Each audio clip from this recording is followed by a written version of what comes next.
Quer aprender a utilizar ciências humanas no seu cotidiano? Seja membro do Colunas Tortas e tenha acesso a diversos vídeos exclusivos sobre ciências humanas aplicadas ao nosso cotidiano e financie esse projeto independente que é o Colunas Tortas. Agora bora pro vídeo. Existe um Tinder para supremacistas brancos. É isso mesmo, você escutou corretamente, existe um Tinder, um aplicativo de namoro, um site de namoros para supremacistas brancos, e esse vídeo vai ser um pouco mais informativo, menos de análise, pra gente entender essa situação. Eu vou comentar a notícia, vou falar a notícia, dar informação pra vocês, e depois eu vou trazer alguns dados pra contextualizar essa emergência, principalmente no Brasil, pra gente dar uma olhadinha. Artigo do Jamil Chad, que é um jornalista muito famoso brasileiro, né? Tinder nazista atraiu brasileiros em busca de relacionamentos só com brancos. Site de supremacistas brancos europeus americanos foi revelado por hacker alemã. Aplicativo foi desativado. Esse aqui é a fotinha, né, do site, White Date. Em um perfil no aplicativo de namoro, um homem de 26 anos de Florianópolis explica que quer encontrar uma adorável mulher branca tradicional. Em outra mensagem, um mineiro explica que tenta encontrar minha parceira branca porque onde moro, a maioria das mulheres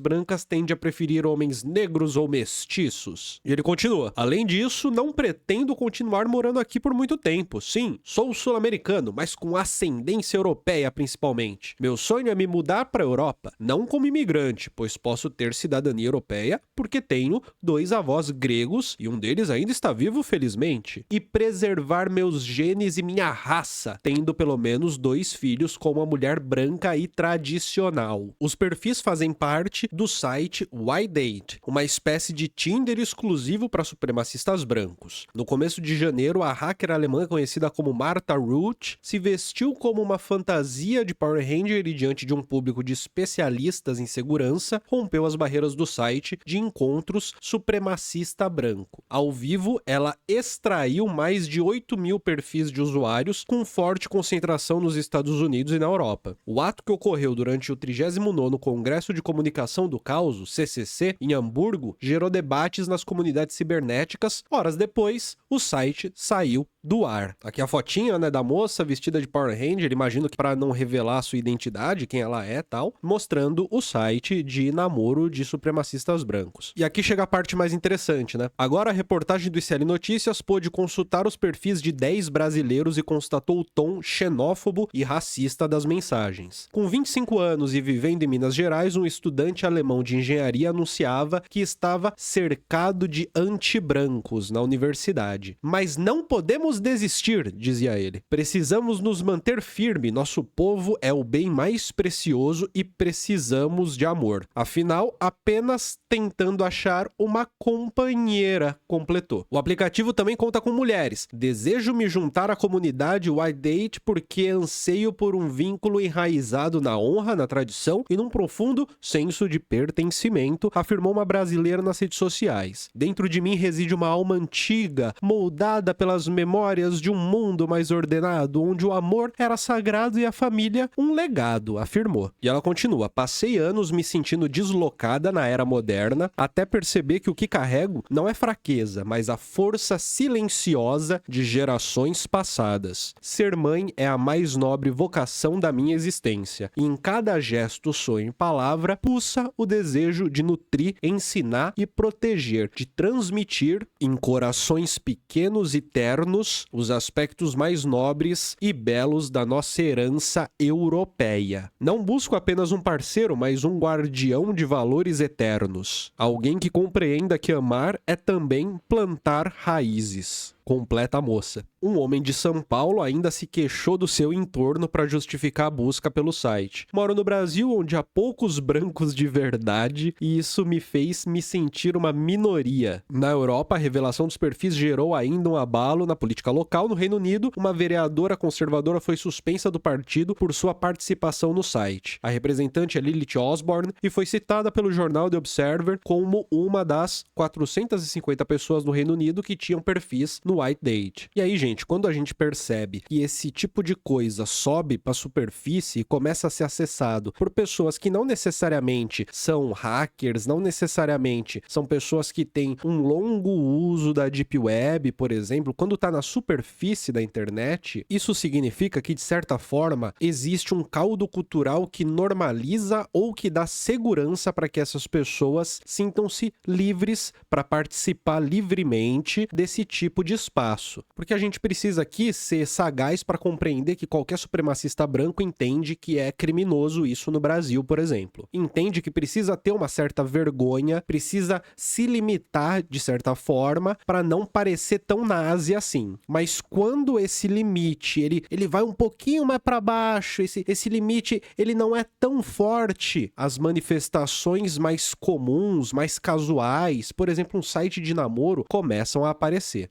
Vamos dar uma olhada nessa fala do Sakamoto acerca desses casos. É de 2024, mas eu acho que vale muito até hoje. E tem muita gente que é racista, que é nazista. A gente precisa, para esse tipo de coisa, você não tem discussão. Racismo não é opinião, nazismo não é opinião. Não existe direito de opinião de ser nazista. O nazismo em si, essa opinião, professar uma opinião nazista significa em si você professar que determinados grupos são inferiores, que determinados grupos merecem morrer. Então o que acontece? O que a gente precisa é o rigor da lei, a dureza da lei. E a gente precisa regulamentar redes sociais para que as redes sociais não sejam parquinho de nazista no Brasil.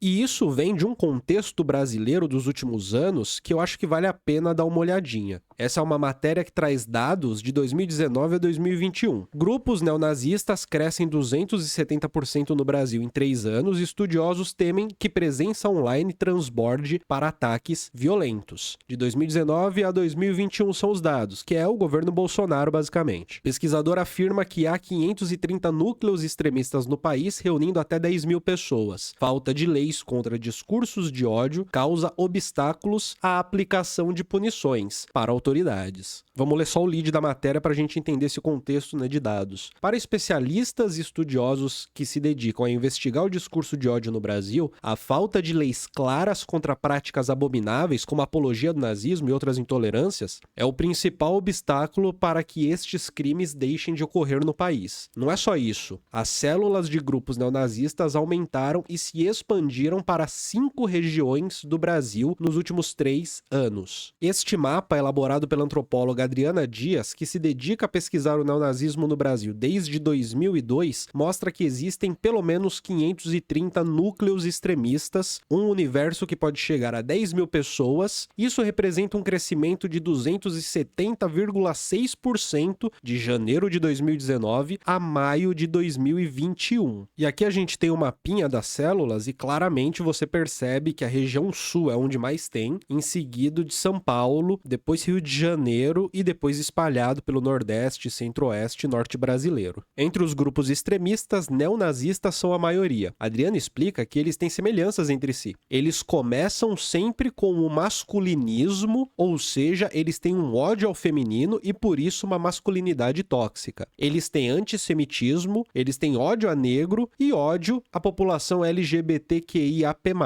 Ódio a nordestinos, ódio a imigrantes, negação do Holocausto, enumera. E aí o grande ponto, né, é sair das redes e ir para as ruas. E nisso a matéria enumera alguns pontos também. Um grupo de extremistas que atacou clientes de um bar antifascista na zona oeste de São Paulo, onde uma suástica havia sido pichada dias antes. Um jovem armado que atirou contra manifestantes e recebeu uma campanha de apoio para que ele fique livre. Ataques a um rapaz negro que respondeu a um vídeo de um jovem que usa um capacete que diz ser da legião hitlerista e faz a saudação nazista. Ataques a uma moça e seu namorado que é negro. A prisão de um homem acusado de pedofilia quando policiais encontraram uma imensa coleção de material nazista na sua casa. Ei, você, me escuta com atenção. Deixa eu pausar o vídeo rapidinho, só para você entender que o Colunas Tortas é um projeto independente. É um site, são as redes sociais, é este canal do YouTube que é feito inteiramente por mim de maneira independente, sempre tentando trazer ciências humanas de uma maneira mais aplicada no nosso dia a dia. E como se trata de um projeto independente, ele também é autofinanciado. O financiamento dele acontece com as visualizações que vocês dão, com os cursos que vocês compram e também acontece quando vocês se transformam em membros do canal. Seja membro do Colunas Tortas para ter acesso a vídeos exclusivos para membros que eu tô mostrando agora para você. Lá na homepage do canal você vai ter várias playlists. Vai ter a playlist dos vídeos que são para você, que é o algoritmo escolhe o que talvez seria mais adequado para você. Tem a dos últimos vídeos também. E depois são só playlists de membros. Todas as playlists de membros são tagueadas com membros. Elas estão aqui dentro das playlists e na homepage tem as principais. Primeiro a playlist de Ciências Humanas, onde eu trago Adilson Moreira falando do racismo recreativo, onde eu trago questões sobre colonialismo, onde eu trago Sueli Carneiro para poder falar sobre racismo no Brasil, onde eu falo sobre conservadorismo, onde eu trago Cida Bento para falar do Pacto da Branquitude. Tem também as playlists que são videoaulas, são séries de vídeos para a gente compreender uma obra de um autor, Desvendando a Microfísica do Poder, onde eu falo muito sobre texto a texto do livro A Microfísica do Poder, do Foucault, as figuras do desatino na História da Loucura, onde eu falo sobre cada forma que a loucura é exemplificada dentro do livro História da Loucura do Foucault, uma introdução ao livro Modernidade Líquida do Bauman. Então aqui você tem um apoio para fazer a leitura capítulo a capítulo da Modernidade Líquida e extrair o máximo possível deste livro. O Normal e o Patológico, do Georges Canguilhem, que também é muito importante para os estudos que acontecem no século XX, além de ter acesso a todas as lives que são feitas semanalmente no Colunas Tortas. Eu também comecei uma playlist nova de vídeos para membros de monólogos, onde eu faço um vídeo um pouco maior, com um tempo um pouco maior, falando livremente, uma conversa mais íntima que fica só entre eu e você, membros do canal. Então, seja membro do Colunas Tortas, apoie o Colunas Tortas, financie o Colunas Tortas, faça parte dessa história e nos apoie a continuar produzindo cada vez mais. Seja membro. Agora vamos voltar pro vídeo. E junto com isso eu também queria trazer outros dados, ainda do mesmo período, né, que é o período de 2019,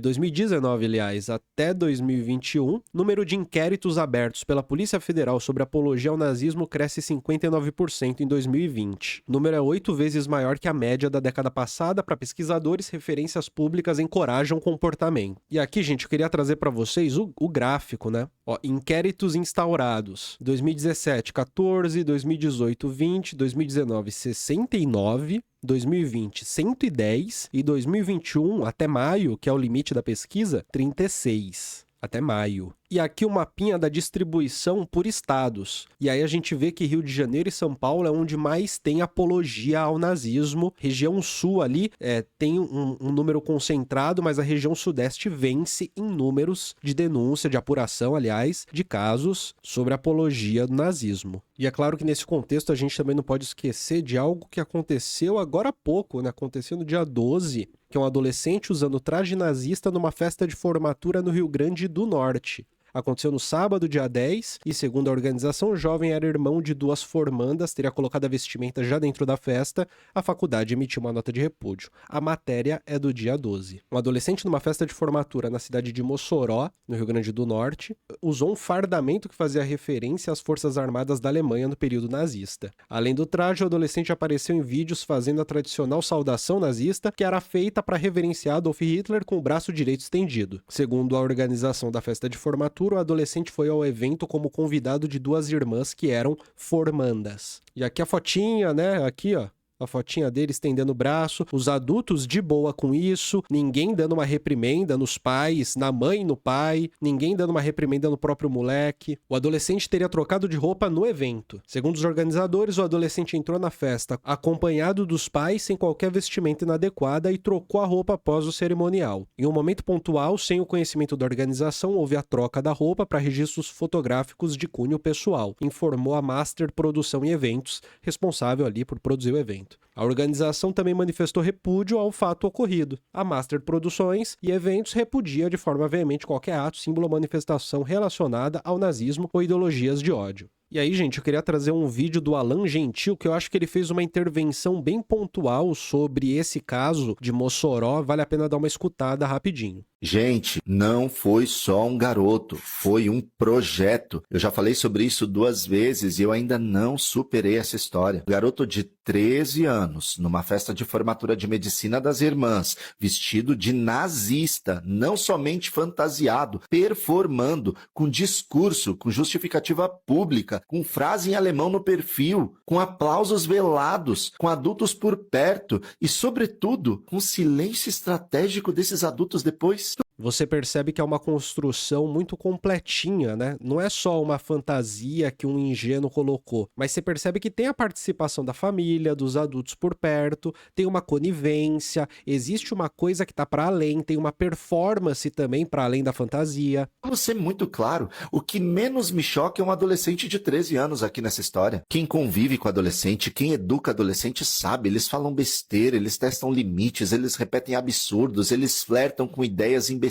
Isso não inocenta. Mas olha, o que não se explica é o que veio antes e o que veio depois. Nada disso acontece sem permissão. Nada disso acontece sem ambiente, sem contexto. Nada disso acontece sem adultos. A gente não tá falando de uma família sem acesso à informação, pelo amor de Deus. A gente tá falando de gente escolarizada, rica, formada, inserida socialmente. Tem médico, tem advogado, tem empresário. Gente que sabe muito bem o peso histórico, simbólico e violento disso. Ou seja, aqui a gente já tira da frente aquele papinho de que, mas eles não sabem exatamente o que é isso, né? Achou que era legal, foi lá e fez. Não, gente, não é sobre isso. São pessoas muito conscientes do que estão fazendo. E que ainda assim permitiu, vestiu, incentivou, filmou, publicou, depois silenciou.